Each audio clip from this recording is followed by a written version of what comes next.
मंगलाचरण करेंगे। ओम नमः सिद्धेभ्यः जय श्री ओम नमः सिद्धेभ्यः जय श्री ओम नमः सिद्धेभ्यः।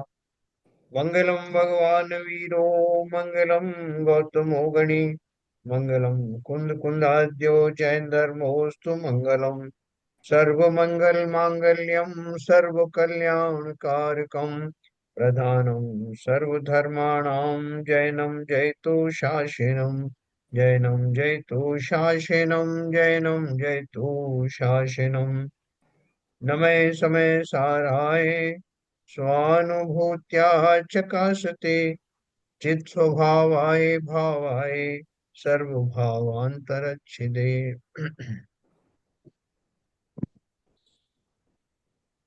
अध्यात्म अमृत कलश के मोक्ष अधिकार में हम लोग चर्चा कर रहे हैं। और इस अधिकार में भी मूलतः जो है जीव कर्म को बंद कैसे करता है, उसकी अशुद्ध परिणति कैसे होती है, रागादि से सामना उसका कैसे होता है, और चैतन्य होने के नाते वो उन रागादि से युक्त होने की अवस्था में भी उन रागादि को अलग करके कैसे देख पाता है। ये जो कला है उस कला के बारे में ही जिनेन्द्र देव ने विस्तार से बताया है। और सारे ही साधक उसी कला के आलंबन से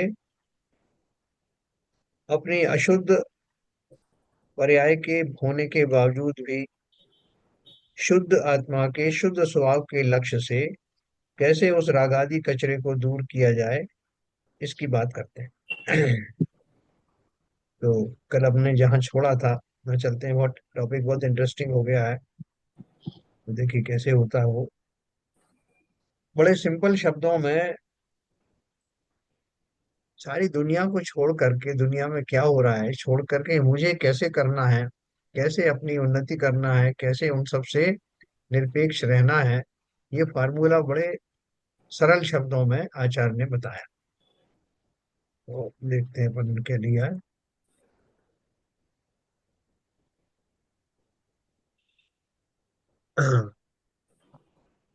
देखो यहाँ से अपन फिर से पढ़ेंगे। यद्यपि वे सूक्ष्म कर्म दिखाई नहीं देते, ना जीव यह जानता है कि कब कर्म आए और मैंने अपने को कब बांध लिया, तथापि वे जीव के अपराध से ही आते हैं और जीव उनसे बंधता है। ये नियम है। यह युक्ति से सिद्ध है कि जीव ही जब अपने अज्ञान परिणाम से उनसे अपने को बांधता है, तब जीव ही अपने ज्ञान परिणाम से उस बंधन को स्वयं दूर कर सकता है।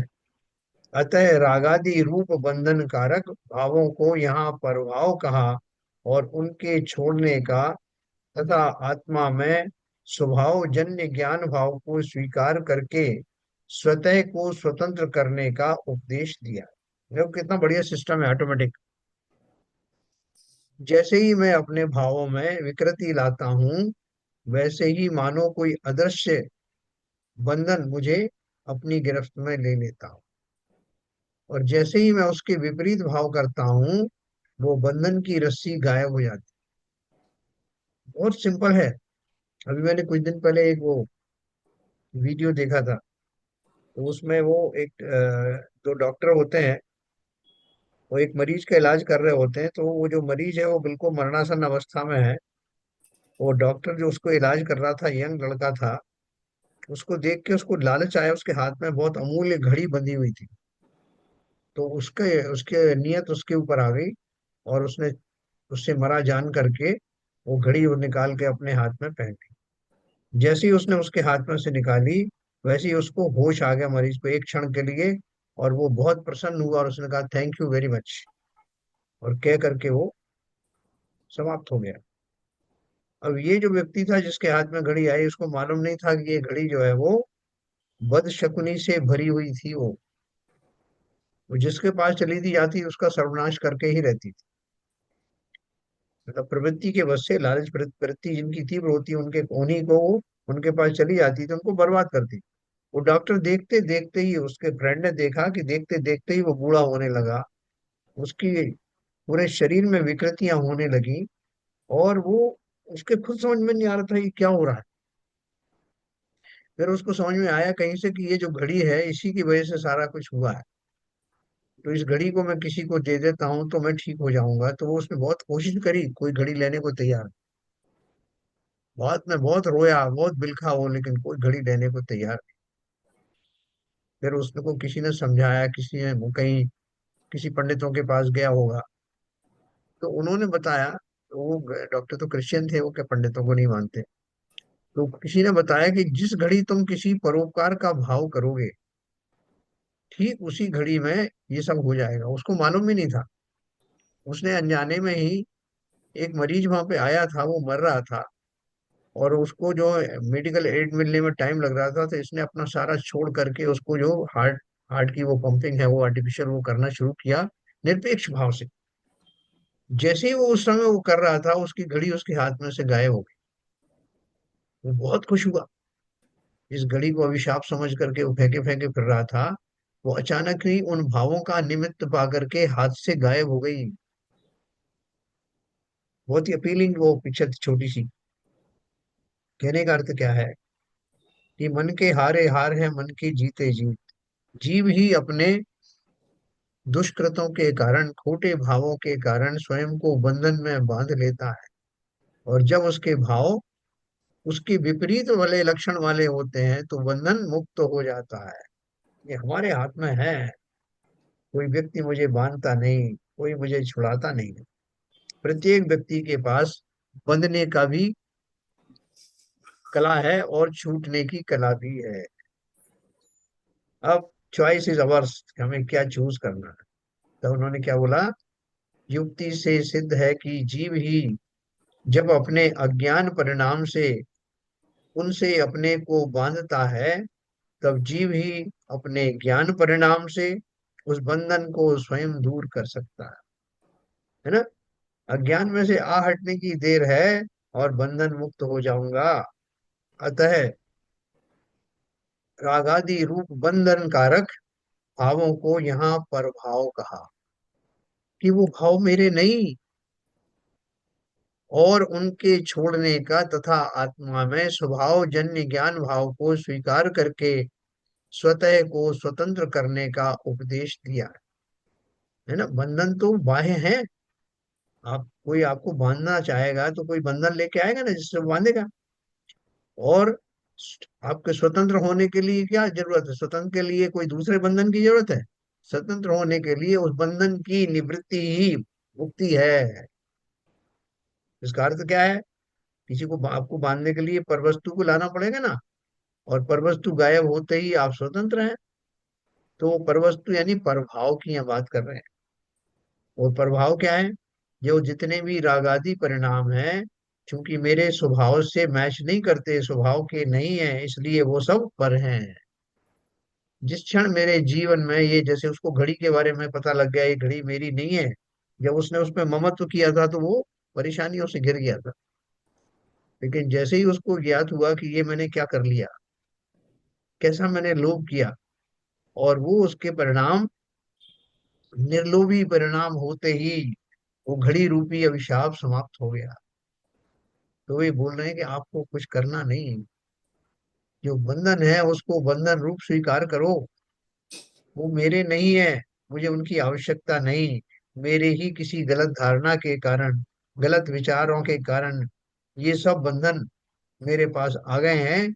और मैं जान गया हूं कि इनसे निवृत्ति का कारण भी अंडू करना है उन भावों को जो मैंने पहले किए थे। अतः रागादि रूप बंधन कारक भावों को यहाँ प्रभाव कहा, और उनके छोड़ने का तथा आत्मा में स्वभाव जन्य ज्ञान भाव को स्वीकार करके स्वतः को स्वतंत्र करने का उपदेश दिया है। अपने स्वभाव का भाव रूप परिणमन ही ज्ञान भाव की स्वीकारता है। ज्ञान भाव को स्वीकार कैसे करोगे? अपने स्वभाव का भाव रूप परिणमन ही ज्ञान भाव की स्वीकारता है, तथा पर सापेक्ष अशुद्ध परिणमन का अभाव ही पर का त्याग है, यही उपदेश का सार। देखो, अपन को संसार में तो जो भौतिक वस्तुएं हैं उनको बहुत सारे छुड़ाने की बात की जाती है। भाई साहब, आज आप जो शक्कर का त्याग कर दो, आप रस्सी का त्याग कर दो, अब आप ये मत लो, आप गरिष्ठ भोजन का त्याग कर दो। वहां तो फिजिकली वो चीजें अवेलेबल हैं और उनको ग्रहण करने के लिए मना किया गया है। त्याग करने का अर्थ क्या है? वो अंदर थोड़ी घुसी है, प्रविष्ट नहीं हुई है। त्याग करने का अर्थ है कि मैं उन्हें ग्रहण नहीं करूंगा, ऐसा भाव ही उनका त्याग भाव है। तो यहाँ क्या बोल रहे हैं, मेरा स्वभाव क्या है। तो वहां जाओ आप, जैसे वो योग ग्राम वगैरह में जाओगे तो वो आपको नेचुरल फूड देंगे। आपको जो घर में भोजन बनता है वो भोजन नहीं देंगे। फल आदि के ऊपर ही आपको रखेंगे और काढ़े वहां पे रखेंगे, और आपको वो स्वाभाविक रूप से वो भोजन उपयुक्त लगने लगता है। तो वो उपयोग आते ही मुझे ये पता लग जाता कि मैं अभी तक कचरा कूड़ा खा रहा था। स्वीकार क्या किया? उस भोजन को स्वीकार करना, उसमें आनंदित होना, उसको ही सही मानना। इसका अर्थ है कि परोक्ष रूप से मैंने उस सब को नकार दिया जो मैं अब तक ग्रहण करता था। ठीक उसी प्रकार से अगर मैंने अपना स्वभाव जान लिया कि मेरा स्वभाव क्या है, तो अब तक की होने वाली सभी जो घटनाएं हैं, जो मेरे द्वारा किए हुए कृत्य हैं, वो झूठे थे, ये स्वयं साबित हो जाएगा। है, अपने स्वभाव का भाव रूप परिणमन ही ज्ञान भाव की स्वीकारता है, तथा पर सापेक्ष अशुद्ध परिणमन का अभाव ही पर का त्याग है। जैसे ही उन्होंने सोच लिया, वो जहाँ वो गए हैं आश्रम में, कि ये जो मैं अब तक ग्रहण करता था ये गलत था, तो ऐसा सोचते ही वो छूट गए कि नहीं, मन से भी छूट गए।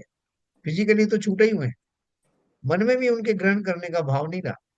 वहां आपको कोई आकर कहे आपके जो जो ट्रीटमेंट का काल में कि भाई साहब, बहुत दिन हो गए आपने जलेबी नहीं खाई, आपने ये बर्फी नहीं खाई, ये तो खा लो, बीच में कौन देख रहा है।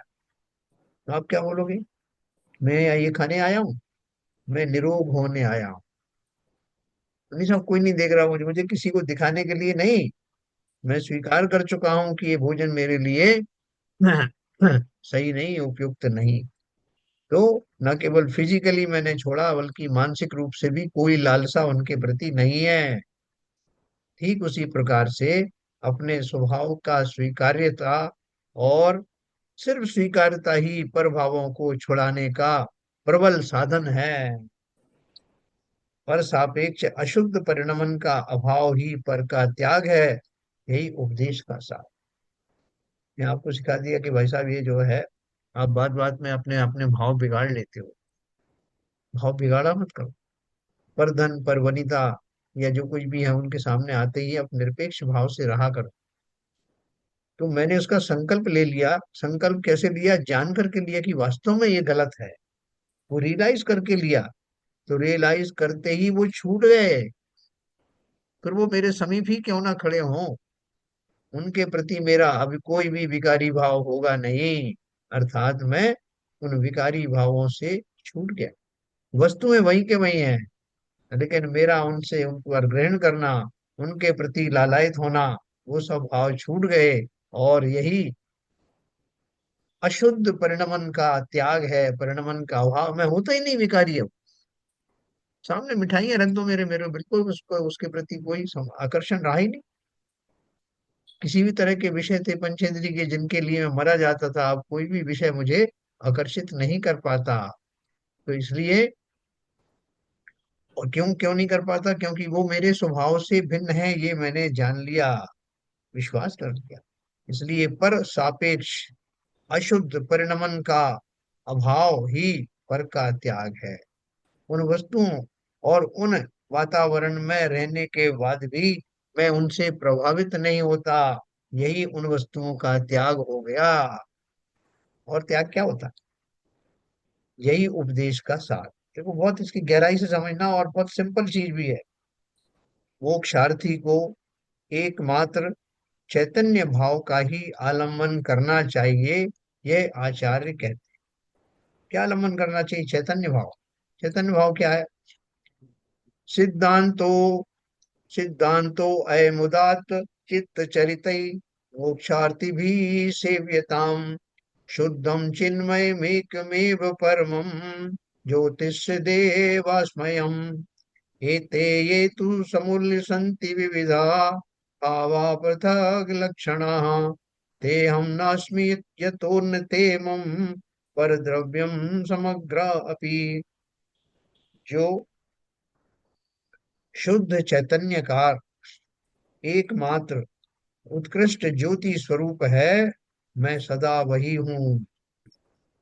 जिनका स्वरूप मुझसे ये जिनका स्वरूप मुझसे भिन्न रूप प्रकट है, ऐसे जो विविध प्रकार के असंख्यात लोक प्रमाण अध्यवसान भाव उठते हैं, वे मैं नहीं हूँ, क्योंकि यहाँ वे सब के सब मेरे लिए परद्रव्य हैं। ऐसा यह सिद्धांत मनस्वी सदाचारी श्रेष्ठ मोक्षार्थी पुरुषों को सेवन करना चाहिए। देखो, ये जो चार लाइन में उन्होंने पूरा आपका सामायिक भर दिया। शाम को सामायिक करते ना, कि मैंने ऐसा ऐसा किया, मैंने वैसा वैसा किया, और अब मैं इन सब से हटता हूँ, अगर मैंने ऐसा किया तो मेरा निंदा करता हूँ, अपनी गर्हा करता हूँ। वो सब सामायिक था ना। एक एक शब्द, एक एक पंचेंद्री के एक एक विषयों के बारे में, मेरे अपनी एक एक मनोदशा के बारे में याद कर करके, और मैं उनसे अपना नाता तोड़ता हूँ, संकल्पित होता हूँ कि मैंने जो अब तक ये किया, कुत्सित भाव किए, अब मैं उनका त्याग करता हूँ। यहाँ चार लाइन में उन्होंने उसको समेट दिया। कैसे समेटा? जो जीव संसार के दुखों से छूटना चाहते हैं, वे उदात्त चित्त, मनस्वी, उत्कृष्ट, मोक्षार्थी, सदाचारी पुरुष हैं। हैं? जैसे हमने ये विचार किया कि मुझे संसार के दुखों से छूटना है, तो मुनिराज प्रफुल्लित हो जाते हैं कि भाई, आज कोई जीव आया जिसे वास्तव में संसार में दुख दिखाई दिया, जिसे वास्तव में अपने परम सुख की प्राप्ति का ध्यान आया। तो जो जीव संसार के दुखों से छूटना चाहते हैं, वो कैसे हैं? छूटने वाला कोई साधारण व्यक्ति नहीं होता। छूटा ही नहीं, अभी तो छूटने की बात सोचने वाले की बात कर रहे हैं। जो जीव संसार के दुखों से छूटना चाहता है, वे उदात्त चित्त, मनस्वी, उत्कृष्ट, मोक्षार्थी और सदाचारी पुरुष हैं। उन्हें यह सिद्धांत स्वीकार करना कल्याणकारी है कि आत्मा अपने स्वरूप का विचार करे, तो वह देखेगा कि वह चैतन्य का अखंड प्रवाह है। तथापि, देखो ये लाइन बहुत अच्छी ध्यान से सुनना। तथापि जैसे नदी के पूर्व में, पूर्व माने जो बाढ़ आती है, नदी के पूर्व में मार्ग में बहुत सा कूड़ा कचरा भी बहकर आ जाता है, पर वह नदी का अंश नहीं है। मैं नदी के किनारे बैठा हूँ, उसका प्रवाह देख रहा हूँ। प्रवाह देखते देखते, और मैंने सोचा था कि मैं इसमें से थोड़ा एक घड़ा पानी ले जाऊंगा अपने घर पे पीने के लिए। इस बीच उसमें से बहुत सारा कचरा बहता हुआ कहीं से आया, क्योंकि बाढ़ आई हुई थी ना, तो कचरा आया हुआ था।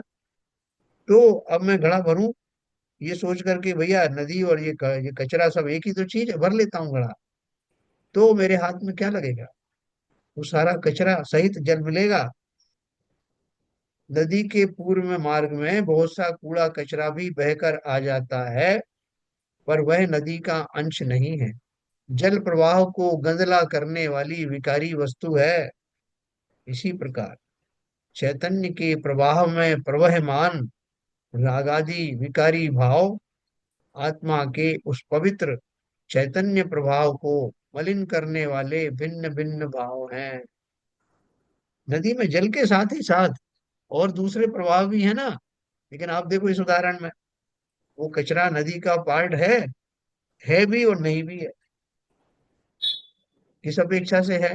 क्योंकि नदी की सतह पे, तल के ऊपर में तैर रहा है, उसके ऊपर, सरफेस पर।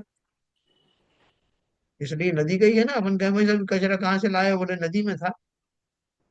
लेकिन नदी का नहीं है, ये भी सत्य है, क्योंकि वो जल स्वभावी नहीं, इसलिए पर है। ठीक उसी प्रकार से मेरी दशा है। क्या दशा है? इसी प्रकार चैतन्य के प्रवाह में प्रवहमान रागादि विकारी भाव आत्मा के इस पवित्र चैतन्य प्रवाह को मलिन करने वाले भिन्न भिन्न भाव हैं, ये आत्मा नहीं है।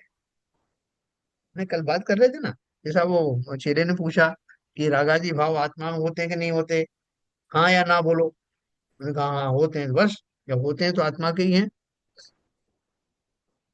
इस तर्क के आधार पर क्या दिया कि ये कचरा कूड़ा नदी में से जा रहा है, तो आप बोलो, वो पूछोगे कि आप बताओ कि नदी में थे कि नहीं है, हाँ वाले थे, बोले थे तो वो नदी के ही हो गए। अरे ऐसे कैसे हो गए? बुद्धिमान मोक्षार्थी पर वस्तु को छोड़कर निज वस्तु को ही ग्रहण कर। वो बुद्धिमान व्यक्ति अपना घड़ा भरने गया, पानी तो चाहिए था, और पूरी नदी कचरे से भरी हुई थी क्योंकि बाढ़ आई हुई,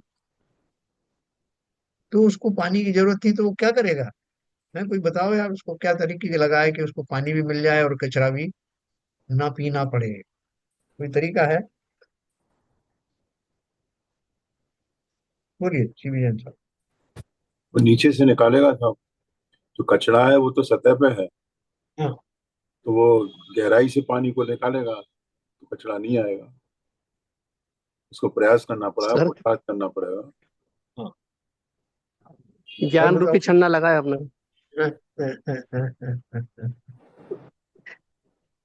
हाँ। नहीं, अभी नदी की अपन बात कर रहे हैं, तो और किस किस तरीके से वो उस कचरे से बच सकता है? अभी सरफेस पर ही है तो गहराई में जाने की जरूरत भी नहीं है। आप उसको हाथ से उस कचरे। हिलाने से, हाथ से हिलाने से ही तलछट हाँ, पे वो पानी हट जाएगा और साफ पानी निकल आएगा। सिंपल। थोड़ा सा आपने हटाया तो एक तरफ हो गया, उतनी देर में आपने गला भरा, फिर कचरा आने लगा, फिर उसको हटाया, फिर भर लिया। इस प्रोसेस में उसके पास में अपेक्षाकृत शुद्ध जल आ गया। कहने का तात्पर्य ये है कि मैं जो सब विकारी भावों से, रागादि भावों से भरा हुआ अशुद्ध निश्चय से अशुद्ध आत्मा हूं, उस अवस्था में भी उस कचरे को एक तरफ रख करके मैं स्वभाव का चिंतन कर सकता हूं। अगर ऐसा नहीं होता तो मैं कभी किसी भी हाल में शुद्ध होता ही नहीं है। मुझे कभी शुद्ध जल मिलता ही नहीं, मर जाता प्यासा। ठीक उसी प्रकार से जितने भी ज्ञानी हुए, जितने भी सिद्ध सिद्ध आत्माएं हुई, उन सब ने अपनी अशुद्ध पर्याय में ही शुद्ध बनने का प्रयास किया। बोले नहीं तो कोई ये सोच नहीं, समय तो अशुद्ध हूं, मैं शुद्ध बन ही नहीं सकता, तो कभी बनेगा ही नहीं। अपनी अशुद्ध परिणति के बीच में भी, अरे जो सम्यक दृष्टि बनता है, पहले गुण स्थान से ही तो चतुर्थ गुण स्थान में आता है।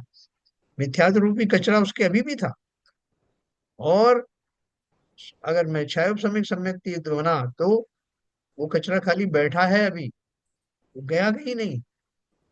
लेकिन उस स्थिति में उसको शमन करके सम्यक दर्शन प्राप्त करने वाला तुरंत प्रभाव से अपनी आगे की भूमिका का सुधार कर लेता है। और फलतः अगर वो फिर से मिथ्या दृष्टि बन भी जाए, तो वो योग्यता जो उसने उत्पन्न की थी, उसके बल पर आज नहीं तो कल पुनः सम्यक दर्शन प्राप्त करके एक दिन कैवल्य को प्राप्त करता। इसलिए जल का जो बाढ़ आई हुई नदी का उदाहरण देकर के समझना कि मैं वर्तमान में उन रागादि विषयों से भरा हुआ हूँ। बाढ़ आई हुई है मेरे अंदर, लेकिन उन बाढ़ के बीच में भी अगर मैं संकल्पित हो जाऊं, थोड़ी सी मुझे ज्ञान की एक किरण भी दिखाई दे जाए, जो मुझसे कहे कि इस कचरे से बच सकते हो, इसको निकाला जा सकता है, और मैं उसको पक्का विश्वास कर लूं, तो सम्यक दर्शन दूर है नहीं। मैं तो दबा हुआ बैठा हूँ, निराश सा बैठा हूँ, मेरा कुछ नहीं हो सकता। इस नैराश्य से निकल करके जो जीव बाहर निकले, वही सब मोक्ष मार्गी बने। इसलिए ये उदाहरण सदा ध्यान रखना। मैं रागादि से भरा हुआ हूँ, जैसे बाढ़ में आ गया कचरा, लेकिन उसके बावजूद भी मैं बीच बीच में अपना चिंतन सही दिशा में ले जा सकता हूँ, उसे कोई रोक नहीं सकता। अब वो पानी में बहुत ज्यादा कचरा आ गया, मिट्टी फूल आ गई, तो हो सकता है पानी उतना साफ तो नहीं मिलेगा, लेकिन फिर भी कचरा सहित तो नहीं पीना पड़ेगा ना। और कालांतर में जो नदी का प्रवाह बढ़ता गया, पानी और उसमें ऐड होता गया, तो हो सकता है कि मेरे घड़े में जो पानी है अपेक्षाकृत और शुद्ध होता चला जाए। तो ऐसे ही मेरे चिंतन का प्रवाह निरंतर बढ़ते रहने से मेरे रागादि की सत्ता निरंतर कम होती चली जाएगी। एक दिन ऐसा आएगा कि मैं पूर्ण वीतरागी बनने की दिशा में आगे बढ़ जाऊं। हाँ, वो मुश्किल काम नहीं है।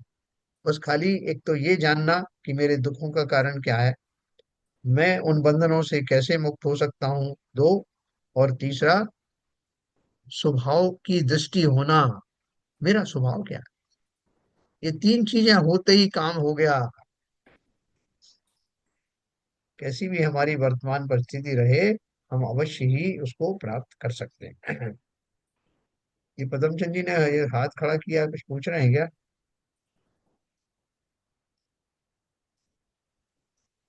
पदमचंद जी कुछ पूछ रहे हैं क्या?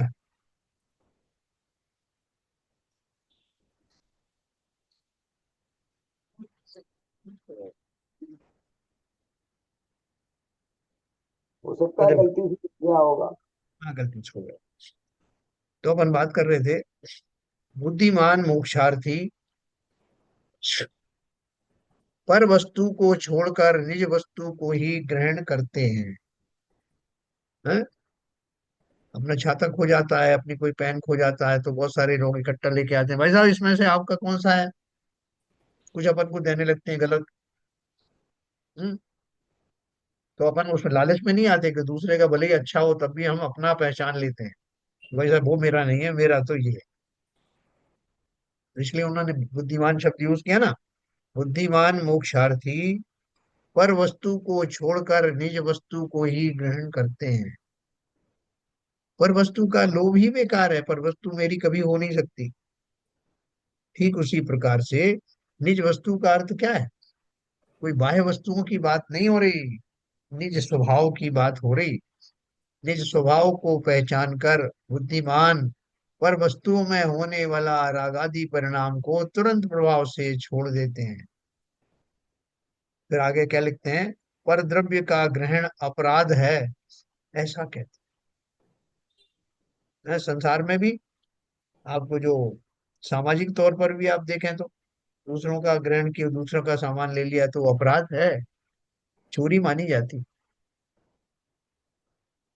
तो पर द्रव्य ग्रहम कुर्वन् बध्येते वापराधवान् बध्येतान् अपराधो न स्वद्रव्ये समृतो मुनिः।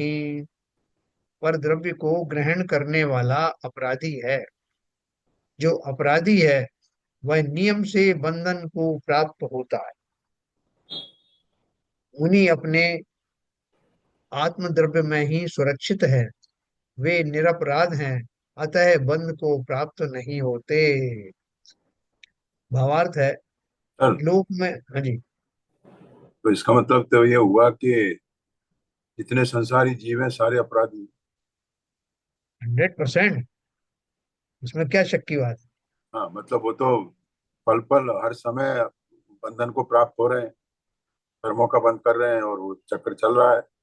बिल्कुल बिल्कुल बिल्कुल। देखो इन्होंने लिखा है ना, युगल जी ने अपनी पूजन में लिखा है। कहानी से कहानी लिखे। हाँ, वही शिव जी। देखो ये युगल जी की एक पूजन है, सिद्ध पूजन, आपने पढ़ी हो, बहुत मार्मिक है। उसमें यही बात जो है आप कह रहे हो ना, बहुत हाईलाइट की उन्होंने। सिद्ध पूजन 85।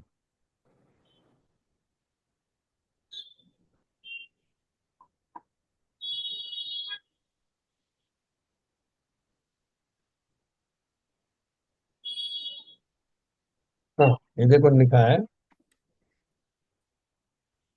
किंतु पर सत्ता में प्रतिबद्ध कीर मरकट सी गहल अनंत, अरे पाकर खोया भगवान, न देखा मैंने कभी वसंत। नहीं देखा निज शाश्वत देव, रही क्षणिका पर्याय की प्रीति, क्षम्य कैसे हो ये अपराध, प्रकृति की यही सनातन रीति। मेरा क्या अपराध था? बोलते मेरा अपराध ये था कि मैंने अपने स्वभाव को नहीं देखा। दूसरा मेरा अपराध ये था कि मैं अपनी जो क्षणिक पर्याय है उसमें बहुत प्रीतिवान रहा, उससे ही राग करता रहा। ये इतना बड़ा अपराध था कि उन्होंने लिखा है, क्षम्य कैसे हो ये अपराध, प्रकृति की यही सनातन रीति। तो क्षम्य नहीं हुए तो क्या हुआ फिर? अतः जड़ कर्मों की जंजीर पड़ी मेरे सर्वात्म प्रदेश, और फिर नरक निगोदों बीच हुए सब निर्णय हे सर्वेश। इस अपराध की सजा मुझे इतनी बड़ी मिली कि मैं बंधन में जकड़ गया, 84 लाख योनियों में घूमता रहा, और नरक निगोदों में घूमा, और वहां मेरे बारे में निर्णय हुआ कि मेरा क्या किया जाए। घटा घन विपदा की बरसी, कैसी विपदा आई कि टूटी शंपा मेरे शीश, मानो मेरे ऊपर शरीर पर बिजली गिर पड़ी हो। नरक में पारद सातन टूक, निगोदों मध्य अनंती मीच। और आगे भी, ये तो अपन ने पढ़ा जो अच्छी अच्छी बुरी बुरी बातें, अब अच्छी भी है। नर करें क्या स्वर्ग सुखों की बात, वहां की कैसी अद्भुत टेव, लेकिन अंत में बिलखे 6 6 मास, कहें हम कैसे उनको देव। स्वर्ग में भी चला गया, वहां भी जब मंदार माला मुरझाने लगी 6 महीने पहले, तो बिलक बिलक करके मैं कोटि गतियों में चला गया। दशा चारों गति की दयनीय, दया का किंतु न यहाँ विधान। वो बोल रहे हैं कि मुझे मेरे ऊपर किसी ने तरस नहीं खाया, मैं कैसा परेशान हुआ, किसी ने कोई दया दिखाई नहीं, भगवान भी नहीं आए। तो क्यों नहीं आए? बोले शरण जो अपराधी को दे, अरे अपराधी वह भगवान है, इसलिए भगवान नहीं आए। क्यों? मैं अपराधी हूँ। अपराधी को शरण देना तो अपराधी पना ही हुआ ना। कोई कानून को तोड़े और उसको लोग मदद करें तोड़ने में, तो वो भी अपराधी हुआ ना। तो बोल रहे हैं इसलिए मेरे भगवान ने मेरा कुछ नहीं किया। हाँ। फिर आगे लिखा उन्होंने, अरे मिट्टी की काया बीज, महकता चिन्मय भिन्न अतीव, शुभाशुभ की जड़ता तो दूर, पराया ज्ञान यहाँ पर की। बोला दूसरे का ज्ञान भी मेरे लिए पर है, और मैं अपना उस मिट्टी की काया में स्वयं महक रहा हूँ। ये वस्तु स्थिति मैंने आज तक जानी नहीं। मेरे सभी अपराधों की यही सजा थी। और बोल रहे हैं, बताए मर्म अरे यह कौन, तुम्हारे बिन वैदेही नाथ। सिद्ध भगवान की पूजन है ना।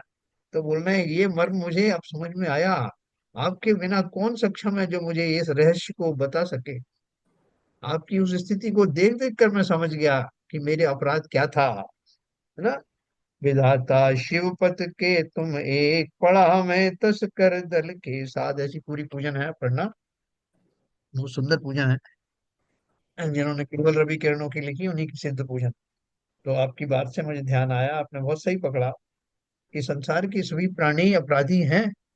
क्या अपराध है? कि पर में ही खोए हुए हैं, पर को निरंतर प्राप्त करने की अभिलाषाएं बनी हुई हैं, पर को छोड़ने का भाव नहीं आता, इतनी गृद्धता है। किसी चोर ने किसी के यहाँ से चोरी कर ली और उस वस्तु से बहुत ज्यादा मोह से छोड़ना नहीं चाहता। पुलिस वाले डंडा मारे कुछ करें, वो बताता ही नहीं कि मेरे पास है। क्योंकि उसको उसे भोगने का भाव है, और ये भाव उसे उन वस्तुओं से वस्तुओं को छोड़ने नहीं देता। तो मैं अपने रागादि परिणामों में इतना मस्त हूं कि मुझे कुछ भी अनुचित लगता ही नहीं। संसार के भावों में इसको पकड़ना, इसको लेना, उसको छुड़ाना, इससे चीटिंग करना, ये सारे भावों में मैं इतना आत्ममुग्ध हूं कि मुझे उस छुड़ाने का भाव ही नहीं आता। उसमें गलत क्या कर रहा हूं? तो इसलिए उन्होंने बोला कि ये अपराध है।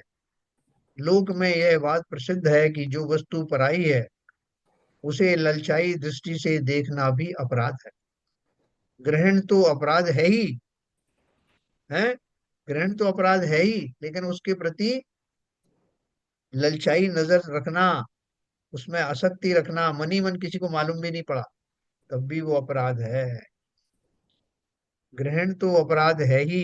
जो परवस्तु को निज वस्तु बनाता है वह अपराधी बंधन में पड़ता है। जो निरपराधी है, स्वद्रव्य की, स्वक्षेत्र की, स्वकाल की व स्वस्वभाव की महिमा में रत है, वे समृद्ध हैं, अर्थात सुरक्षित हैं। है?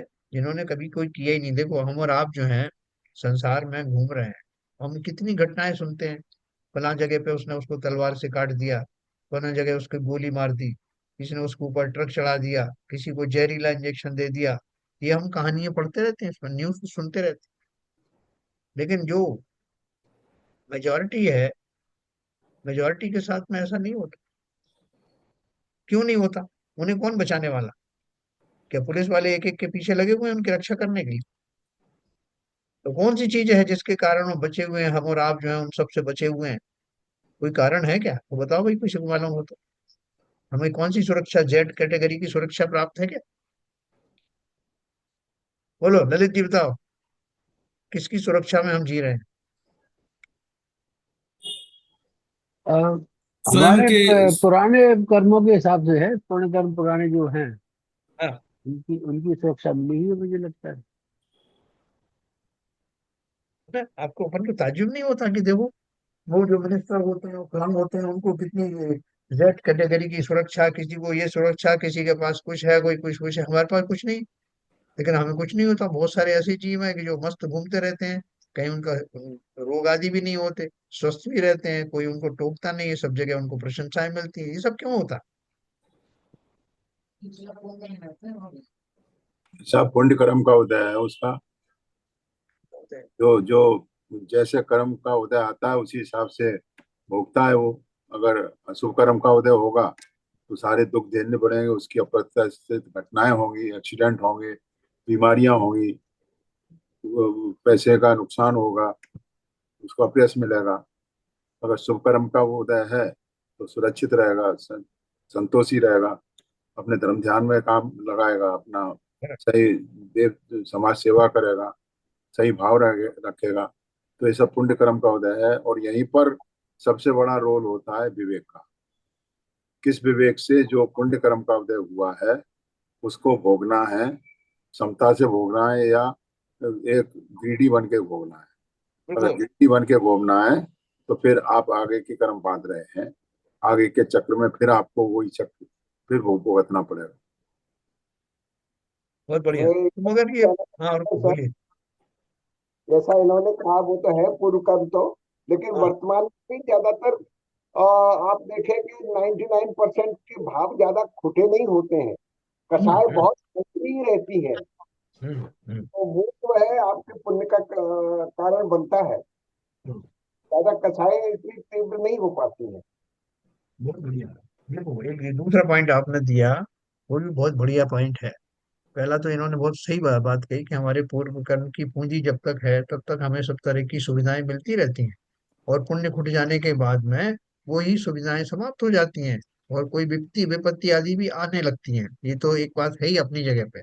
उसके अलावा जो जो जीव जितने ज्यादा कषायों से युक्त होते हैं, रागादि से युक्त होते हैं, वो बिना किसी के दूसरे व्यक्ति के हस्तक्षेप के बिना भी स्वयं ही अपनी कषायों के कारण दुखी बने रहते हैं, आकुलित रहते हैं। उनसे पूछो भाई किस बात का दुख है, बोले अब दुख तो कुछ नहीं है, वो अगर ऐसा है कि मैं ऐसा सोचता हूँ वैसा सोचता हूँ, कहीं ये संपत्ति ना चली जाए, अभी मेरी जो सुख सुविधाएं चल रही हैं वो ना चली जाए, उसे भोगा भी नहीं, और वो ना चली जाए उस भाव के कारण अभी से दुखी, या दूसरों के प्रति आने वाले क्रोध आदि परिणाम, दूसरे जीव ऐसे क्यों हैं वैसे क्यों हैं। इन ये सब जो कौशाइक भाव हैं, वो कौशाइक भाव वास्तव में जीव को अंदर ही अंदर खोखला कर देते हैं। ये साहब ये आप, बात तो उसी की है ना, विवेक की, कि हाँ, आप किस तरह से अपने भाव रखते हैं। हाँ अगर बिल्कुल। मान, माया, लोभ, क्रोध, आप जो इन चारों कसायों को लेके अगर आप अपना जीवन यापन करेंगे, आप उसे विवेक से रखेंगे, तो आप आकुलता में रहेंगे और आप अपना नए कर्म का भी बंद कर रहे हैं। बराबर। दोनों ही चीजें जैसा आरती अब इसमें इसमें क्या है कि जो पुण्य का है, तो अपन ने एक चीज और पढ़ी पुण्य उदय जिनके उनको भी नाही सदा सुख साता। वो भी बात सही है। इसका कि जिनको जैसे पुण्य का उदय भी है। हाँ बोलिए। तो जैसे यदि आप देखोगे बहुत सारे अपनी जैसे हमारी और आपकी लाइफ में केस हुए, जैसे हसमत में मैं हर्षद मेहता हुआ, या एक एक बड़ा अधिकारी हुआ बिहार में जिसने बड़ा नाम कमाया, और तेलगी हुआ, बहुत सारे ऐसे केस हुए जो अल्प आयु में ही जिनको मृत्यु को प्राप्त हो गई, जिन्होंने बहुत पैसा कमाया, लोगों का बहुत गमन किया। तो मतलब ऐसा है कि यदि आपके जो पूर्व कर्म के तो कर्म होते ही हैं, लेकिन आपके जो अभी के जो कर्म है वो भी आपको इमीडिएटली, ऐसा नहीं बहुत ज्यादा आपको इंतजार नहीं करना पड़ता, उसी का इम्पेक्ट भी आता है, उससे आपका मन कलुषित रहता है और क्रोध में रहता है, और उससे और भी भाव आपके खराब होते रहते हैं, क्योंकि आप कोई भी गलत काम करोगे तो निश्चित रूप से आप कलेश में रहोगे, और तो आपका रौद्र भाव और रौद्र ध्यान बना रहेगा, तो और आपके कर्मों का ह्रास होता रहेगा, कर्म जो अच्छे कर्म है उनका ह्रास होता रहेगा, और जल्दी ही आप कल्प गति को, और परिवार में और लोगों को भी दुख का आप कारण बनोगे। तो बिल्कुल आपने सही कहा। शिवजन साहब ने वो विवेक शब्द जो इस्तेमाल किया वो इसी परिप्रेक्ष्य में किया था कि अगर जो है पुण्य सामग्री का उपभोग उपभोग तो एक अलग बात है, लेकिन मैंने अगर अपनी कषायों पर संतुलन नहीं किया। कषायों के संतुलन के लिए सबसे बड़ी चीज क्या है? अगर मेरी स्वदृष्टि हो जाए, मुझे वास्तव में वैसा ज्ञान हो जाए, मिथ्या मिथ्या श्रद्धा चली जाए तो बहुत ही अच्छा है। लेकिन बहुत सारे जीवों की श्रद्धान सम्यक न होने के बावजूद भी कषायिक प्रवृत्ति कम रहती है। वो बहुत आकुलित नहीं रहते। किसी ने ज्यादा निंदा कर दी, किसी ने कुछ कह भी दिया तो वो बहुत ज्यादा रिएक्टिव नहीं होते। तो वो कम रिएक्टिव होना और ठीक है साहब, ऐसे ही चलता है। वो उनके स्वयं के लिए भी बहुत फायदेमंद है। ऐसे लोगों का बीपी नहीं बढ़ता, ऐसे लोग ज्यादा दुखी नहीं होते। तो चीजों को कैजुअली लेना, भले ही इस परिप्रेक्ष्य में लेना कि भैया संसार में सब ऐसे ही होता है। अभी सम्यक दर्शन नहीं हुआ, बहुत कर्म सिद्धांत भी विस्तार से नहीं मालूम पड़ा, लेकिन फिर भी वर्तमान पर्याय में उसका स्वभाव ऐसा है कि बातों से बहुत ज्यादा दुखी होता नहीं। दूसरों की जो भी कुछ प्रभाव या असुविधाएं आती हैं उन पे बहुत ज्यादा ध्यान देता नहीं। तो आप देखोगे दो जीवों में, सेम सुविधाओं के बीच में रहने वाले जीवों में या सेम असुविधाओं के बीच में रहने वाले दो जीवों में, उनके भावों में अंतर होने के कारण एक सुखी रहता है, एक दुखी रहता है। सब तो ये जो कारण है, ये जो ऐसा जो आप बताए जो स्थितियाँ, तो ये क्या ज्ञान का फर्क है दोनों में? एक का ज्ञान का लेवल हायर है तो इसलिए वो मोरले समता भाव में है, ज्यादा परेशानी नहीं होता, आकुलता नहीं ज्यादा होती है। ज्ञान का लेवल कम है तो वो दूसरा बहुत कसाई भाव रहता है। तो ज्ञान की वजह से है। एक्चुअली ज्ञान की बात नहीं है, तो ज्ञान की बात नहीं है। दो जीव जैसे अगर अलग अलग तरह से रिएक्ट कर रहे हैं, मतलब एक तो सेम स्थिति है, एक बहुत ज्यादा कषाय कर रहा है, दूसरा कम लेवल का कषाय कर रहा है, तो क्या कारण है? सर अभी मैं देखो थोड़ा बोलना चाहूंगा एक यहाँ पर। एक सेकंड, एक सेकंड। देखो अभी जैसे मान लो एक व्यक्ति है, वो आपका पीएचडी पास है या एमटेक है, और दूसरा व्यक्ति खाली जो है 10वीं क्लास पास है। तो आप कहोगे, और ज्ञान के क्षोभक्षम के हिसाब से आप देखोगे कि 10वीं क्लास वाले का ज्ञान जो है का क्षोभक्षम कम है। लेकिन वो इस तरह के भाव रखता है कि अरे क्या रखा है, क्यों किसी से उलझना, ठीक है अपने आराम से काम करो। और वो अपेक्षाकृत कम आकुलित रहता है। तो वहाँ ज्ञान वाला फैक्टर काम नहीं करेगा। नहीं, ये जो आपने एजुकेशन वाला एग्जाम्पल दिया उसमें सब टेक्निकल ज्ञान का लेवल हो गया 10। ये जो ज्ञान है वो हाँ। अलग टाइप का है एक्चुअली। यस। पीएचडी और 10th पास उससे मतलब नहीं है, वो ज्ञान नहीं है एक्चुअली। हाँ, तो एक देखिए चौथा ज्ञान हुआ जिसी को जैसा विवेक कहते हैं। हाँ। जैसा मैं बोलना चाहूंगा। हाँ बोलिए। देखिए एक प्रैक्टिकल एग्जांपल है। हाँ, हमारे जो कई प्रतिष्ठाचार देखे गए हैं, उनको जिन आगम का अच्छा ज्ञान रहता है, हाँ, अच्छे ग्रंथ पढ़े हुए होते हैं, मगर सबसे वहां ज्यादा कसाय उनमें पाई जाती है। तो इसका ज्ञान से इसका कोई मतलब नहीं जो आपने कहा। बात है उसके विवेक की। हम्म। उस विवेक को वो किस तरह से यूज करता है, वो अपने विवेक से कितना कसाय को मंद रखता है, उसके विवेक से वो कितना सोचता है कि अगर ऐसा होगा, क्यों ज्ञान तो उसको है कि ऐसा करूंगा तो ऐसा होगा, मगर उसको करने के लिए उसके भाव कैसे बनते हैं विवेक से, वो बहुत जरूरी है। हम्म। तो ज्ञान जो आपने एग्जाम्पल दिया पीएचडी का और जो 10वें क्लास का, वो भी एक तरह का ज्ञान ही है। हम्म, वो क्या कहते हैं, भौतिक ज्ञान है। मगर भौतिक ज्ञान हो या आध्यात्मिक ज्ञान हो, ज्ञान तो ज्ञान ही होता है, मगर ज्ञान से इसका कोई संबंध नहीं है। ज्ञान से इतना नहीं, जरूर। इसमें इसमें सर एक एक शब्द और बताया था आपने कि ज्ञान तो मतलब हो गया, ज्ञान है, पर जब उसमें श्रद्धा है उस ज्ञान में, तो फिर वो उस हिसाब से वो अपना व्यवहार भी करेगा। जो और श्रद्धा श्रद्धा नहीं किससे है। आएगी? श्रद्धा किससे आएगी? श्रद्धा विवेक से आती है। हाँ, मेन जो रोल प्ले करता है वो विवेक करता है। विवेक ही आपके भावों को प्रेरित करता है श्रद्धा करने के लिए। विवेक ही आपको कसायों में लिप्त होने के लिए प्रेरित करता है। विवेक से ही भाव पैदा होते हैं। मूल जो टूल है आपके पास, वो अब स्वयं का विवेक ही है। तो आत्मचिंतन में आपको प्रेरित करता है, जो हाँ, नहीं तो आत्मा में विवेक तो स्थापित करने विवेक तो में है। श्रद्धा के हिसाब से ही बनेगा ना, कम ज्यादा होगा। नहीं तो वो विवेक ही रोल प्ले। ज्ञान पे श्रद्धा होगी तो उसके हिसाब वो, से रहेगा, वो उसको बिल्कुल आप विवेक सही बोल रहे कह हैं रहे हैं, आप। बिल्कुल सही कह रहे हैं। और श्रद्धान होने के लिए विवेक होना जरूरी है। आप अपने विवेक को किस तरह यूज कर रहे हैं, कहाँ लगा रहे हैं, श्रद्धान में लगा रहे हैं या कषायों में लगा रहे हैं, वो विवेक का सबसे बड़ा रोल प्ले होता है, जो मैं समझता हूँ। देखो, ज्ञान शब्द जो है एक बहुत व्यापक शब्द है।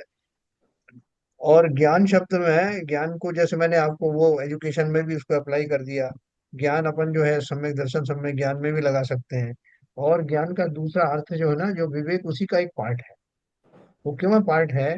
क्योंकि ज्ञान ना रहते हुए भी विवेकवान व्यक्ति जो है, जैसे चींटी को इतना संज्ञान होता है कि गर्म वस्तु से छुए नहीं, क्योंकि वो उसको हानिकारक है। तो ऐसा विवेक जो है जीवों को, बहुत सारे जीवों को, बिना पढ़े लिखे जीवों को भी हो जाता है कि वो अपने आसपास के वातावरण को देखकर अपने एक्सपीरियंस के आधार पर कुछ चीजें सुनिश्चित करते हैं। वो विवेक क्या है? कि उन्होंने देखा, किसी व्यक्ति देखा जैसे कि कोई उलझने से किसी से कोई फायदा नहीं, किसी को ज्यादा समझाने से कोई फायदा नहीं, उन्होंने एक्सपीरियंस किया। और करने के बाद में उन्होंने निर्णय लिया कि अपन को किसी से उलझना नहीं है, जो अपने को मिला है चैन से वो कर लो। रास्ते में कोई रास्ता रोक रहा है तो अपन थोड़ा रास्ता डाइवर्ट कर लो। ऐसी युक्तियां जीव स्वयं ही अपने तात्कालिक विवेक के का द्वारा ऐसी युक्तियों का अवलंबन करता है, और वो वहां सफल होता है। इतना विवेक तो सबको मिला हुआ है, लेकिन हम उसका प्रयोग कैसे करते हैं, कि कर पाते हैं कि नहीं कर पाते हैं, उससे वास्तव में हमारा सुख दुख तय होता नहीं, एक है। चीज और है, लेकिन जैसे अभी हमारे को बहुत ज्यादा विद्या रहती है, बहुत ज्यादा ज्ञान रहता है। जैसे हमको मतलब अध्यात्म के अलावा भी बहुत सारे जो व्यवहारिक ज्ञान है, हमको साइंस मालूम है, हमको नियम मालूम है, हमको लॉ मालूम है। तो लेकिन उसमें क्या रहता है, कभी कभी हम सरलता को खो बैठते हैं। तो उन चीजों में बहुत ज्यादा मतलब उसके चीज में बहुत इन्वॉल्व हो जाते हैं और बहुत दुखित होते रहते हैं। क्योंकि जो विवेक के साथ में हमको सरलता भी रखनी पड़ेगी। क्योंकि बहुत बार क्या होता है कि हमको जब विवेक के हिसाब से सोचते हैं तो हमको मतलब गलत और सही का निर्णय हम कर पाते हैं। लेकिन बहुत सी बार गलत और सही को करने के लिए हम हमारा मन ऐसा कहता है कि हम आंदोलित आंदोलित हो जाते हैं कि यार यार ये गलत हो ये सही हो उसके निर्णय में, और उसको बढ़ जाते हैं। बहुत से लोग सरल होते हैं, बोले ठीक है यार, गलत तो है, जब छोड़ो यार उसका भाव उसके साथ में चलो जाने दो। तो उससे हम अलग डिटैच हो जाते हैं। तो ये बहुत जरूरी है कि हमारे पास विवेक भी होने के साथ साथ में, जो जैन धर्म का पहला मूल सिद्धांत है कि हमको सरलता बनी रहनी चाहिए अपने स्वभाव में। और वो सरलता का जहां भी उपयोग करते रहेंगे तो हम बहुत सारी चीजों से डिटैच हो जाएंगे। क्योंकि हम अपने से ज्यादा दूसरों की जो सुनते हैं और दूसरों के उसमें ज्यादा इन्वॉल्व होके और अपने कर्मों को बहुत ज्यादा कम ज्यादा बढ़ा लेते हैं। देखो, आपने बहुत बढ़िया बात कही कि विवेक भी जो है वो रिलेटिव टर्म है। कि आपका बैकग्राउंड कौन सा है, उसके हिसाब से आपका विवेक कैसा है। कि अगर कोई जो है जैन भाई है, जैसे सिद्धांत को पढ़ा है, तो उसका जो विवेक है उसी के आसपास रहेगा, उस तौर पर रहेगा विवेक। और एक व्यक्ति है, उसने उस तरह की उसका बैकग्राउंड नहीं है, तो विवेक तो उसके पास भी है, लेकिन उसका बैकग्राउंड दूसरा रहा है। तो विपुल जी संस्कार कुछ बोलेंगे? हाँ। नहीं, ये बहुत संस्कार बढ़िया बढ़िया बात कही शैलेंद्र जी ने, हाँ। कि विवेक के साथ सरलता धारण करना बहुत जरूरी है। तो हाँ। ये actually this is the offshoot of Vivek only. हाँ। बट ये विवेक का नहीं, सब डिवीजन। सरलता सब क्या जी, सरलता की कषाय की मनता ही से ही सरलता आएगी ना। हाँ, बिल्कुल सही कह रहे हैं आप। तो वो यस, यस। कषाय बात की तो मनता से तो अगर हम या तो सरलता बोल रहे हैं या कषाय की मनता बोल रहे हैं। नहीं, कसाई की मंदता वो और भाव। विवेक की वजह से कषाय की मनता हो रही है। विवेक की वजह से ही है, मैं बता रहा हूँ। मैं आप विवेक से ही सोच रहे हैं कि मैं कषाय पालूं या ना पालूं, ये निर्णय तो विवेक से ही ले रहे हैं ना आप। तो उससे कषायों की मंदता कहो, उसका पर्यायवाची शब्द सरलता होगी। दोनों बात एक ही है। जो बात कही है शैलेंद्र जी ने, वो प्रैक्टिकल बात कही है यहाँ पर। हाँ विपुल जी, थोड़ा बताइए आप भी अपने अपने भाव विचार। पर मैं थोड़ा सा प्रश्न को ठीक से समझ नहीं पाया मैं, मतलब सबकी बात अच्छी लग रही है मुझे, लेकिन मूल प्रश्न क्या था वो थोड़ा सा मिस किया। कि अब जो जीव है, अपना अपना प्रश्न ये था कि संसार में बहुत सारे जीव होते हैं जो भयभीत रहते हैं। बहुत सारे उनमें जो है उनको दुख सुख की जो स्थितियां बनी रहती हैं। मैंने ये बताया कि बहुत सारे जीवों को, किसी को कोई कोई ने मर्डर कर दिया, किसी को लूट लिया, किसी, अपन रोज टीवी पे देखते रहते हैं घटनाएं। लेकिन जो बाय एंड लार्ज जो ज्यादातर लोग हैं, उनको कोई बिना सिक्योरिटी के भी वो उनको इस तरह के कोई उपद्रव आते नहीं। तो उसका कारण जो है अपन डिस्कस कर रहे थे। तो लोगों ने बोला कि उसके उनके सब पुराने पुण्य के उदय के कारण वो जो है निर्भय रहते हैं। उनको सब अपनी वस्तु व्यवस्था बनी रहती है, और उनको कोई जेट सिक्योरिटी है ये सब की जरूरत नहीं पड़ती। तो किसी ने कहा कि नहीं साहब, वो ऐसा है कि वो पुण्य पाप तो अपनी जगह पर है, उनका चिंतन ही विशेष रूप से उनके सुख दुख का कारण बनता है। उस चिंतन में उनके काशायिक भाव जो है निमित्त हो सकते हैं, उनका जो है सरल भाव होना निमित्त हो सकता है, या उनका विवेक जो है उसमें निमित्त बन सकता है। तो आपकी क्या राय है इनके विषय में? क्यों, किस वजह से जो है जीवों को, सभी जीव जो है वो बाई एंड लार्ज जो है ठीक बने रहते हैं, नॉर्मल बने रहते हैं, बहुत ज्यादा तीव्र का उपसर्ग उनके ऊपर नहीं होते? उसका क्या कारण?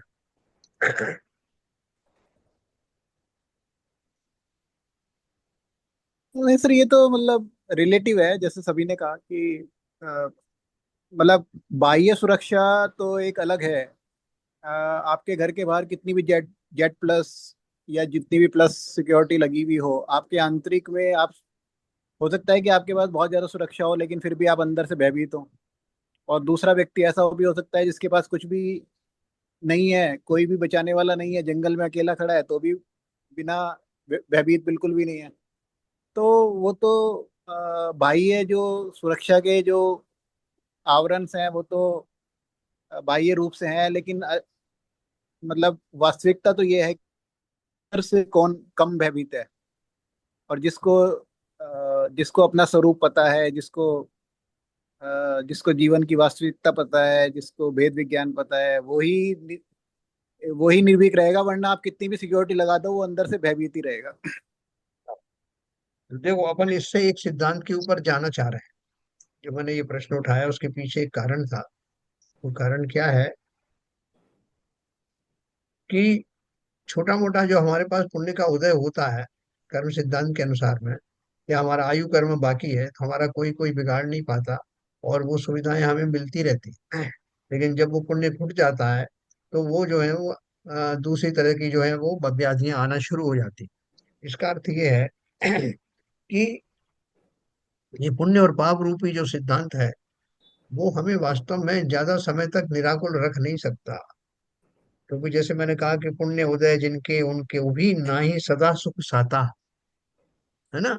सारे संसार को घूम के देख लिया, संसार में कोई सुखी नहीं है। जिनके पुण्य है उनको भी देख लिया, जिनके पाप है उनको भी देख लिया। तो इसका अर्थ ये है कि ये पुण्य पाप से परे कोई और वस्तु होगी जो हमें निराकुल रखने में, सदा काल सुखी रखने में सहायक होगी। वो वस्तु क्या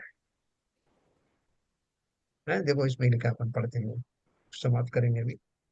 लोक में यह बात सुप्रसिद्ध है, जो वस्तु पराई है उसे ललचाई दृष्टि से देखना भी अपराध है। ग्रहण तो अपराध है ही। जो पर वस्तु को निज वस्तु बनाता है, वह अपराधी बंधन में पड़ता है। जो निरपराधी है, स्वद्रव्य की, स्वक्षेत्र की, स्वकाल की व स्वभाव की महिमा में रत है, वे समृत हैं अर्थात सुरक्षित हैं। इस लाइन के हिसाब से मैंने आपसे प्रश्न पूछा था। वे कभी बंधन को प्राप्त नहीं होते, इसीलिए अपनी आत्मा के गुणों में जो सुगुप्त हैं, कभी पर में प्रवेश नहीं करते, वे मुनिजन निरपराधी हैं। कर्म के बंधन से वे नहीं बंधते, जो अपनी मर्यादा तोड़ते हैं, पर द्रव्य को ग्रहण करते हैं। शरीर वचन मन स्त्री पुत्रादि शुद्ध चैतन्य से भिन्न होने से शुद्धात्मा की दृष्टि वाले के लिए पर वस्तु हैं। जो पर द्रव्य को आत्म भाव से स्वीकार करते हैं, उनसे ममत्व करते हैं, वे अपराधी हैं और प्रति समय नियम से कर्म बंधन में बंधते ही हैं। ये इसमें पूरा राज लिखा है कि संसारी जीव दुखी क्यों रहते हैं और संसार में भी वो साधक सुखी क्यों रहते हैं। जो अपन ने जो चर्चा की वो इसी के आसपास की चर्चा थी। तो अपन उस सिद्धांत की तरफ जा रहे हैं कि वास्तव में सुख का कारण क्या है, कौन सा बैकग्राउंड है, क्या चिंतन है। उस चिंतन की अपन बात करेंगे। और हम सब अपराधी, जैसे शुरू में ही सी विजयन साहब ने कहा कि इसका मतलब क्या है कि हम सब संसारी अपराधी हैं। यस, ये पूरा जो इसी को समर्पित है कि जो जो पर वस्तु उसको अपनी मानता है, पर वस्तु इसमें राग द्वेष तो है ही प्रमुख रूप से, बाकी तो सब उससे कनेक्टेड चीजें हैं। मुख्य रूप से मूल में तो राग आदि परिणामों को अपना ही मानता है कि भैया ये तो हमारी आदत है और ये सही उचित है। तो जो राग को ही अपना मानता है, राग द्वेष आदि को ही अपना मानता है, तो उसके निमित्त से होने वाली पर वस्तुओं को तो अपना मानेगा ही। और वो सारे व्यक्ति जो रागादि से युक्त हैं, अपने स्वभाव में नहीं है, वो सारे अपराधी ही हैं। जैसे मैंने आपको सिद्ध पूजन पढ़ के सुनाई कि उन्होंने यही कहा, इसी अपराध की सजा मुझे जीवन भर मिलती रहती है। कितने जीवन, कितनी पर्यायें, सब में इसी अपराध की सजा मिल रही है। कल अपन इसका बात को और आगे से पढ़ेंगे तो हमें अपने अपराध का बोध होगा कि वास्तव में जाने अनजाने में जो अपराध मैं करता हूँ, एक तो वो क्षमा वाणी पे लोगों से क्षमा मांगता हूँ, वो कुछ नहीं है। असली अपराध क्या करता हूँ और स्वयं के प्रति क्या अपराध करता हूँ, कल अपन उसकी चर्चा और जोर शोर से करेंगे। चलिए, समय हो गया। धन्यवाद। स्तुति करें।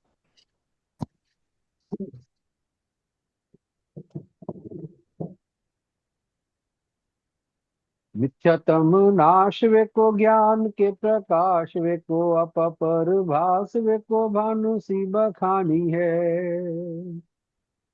हो द्रव्य जान वे को बद्ध विधि भान वे को स्वपर पिछान वे को परम प्रमाणी है। अनुभव बताए वे को जीव के जताए वे को काहू न सताए वे को भव्य और आनी है। जहाँ तहाँ तार वे को पार के उतार वे को सुख विस्तार वे को यही जिन वाणी है।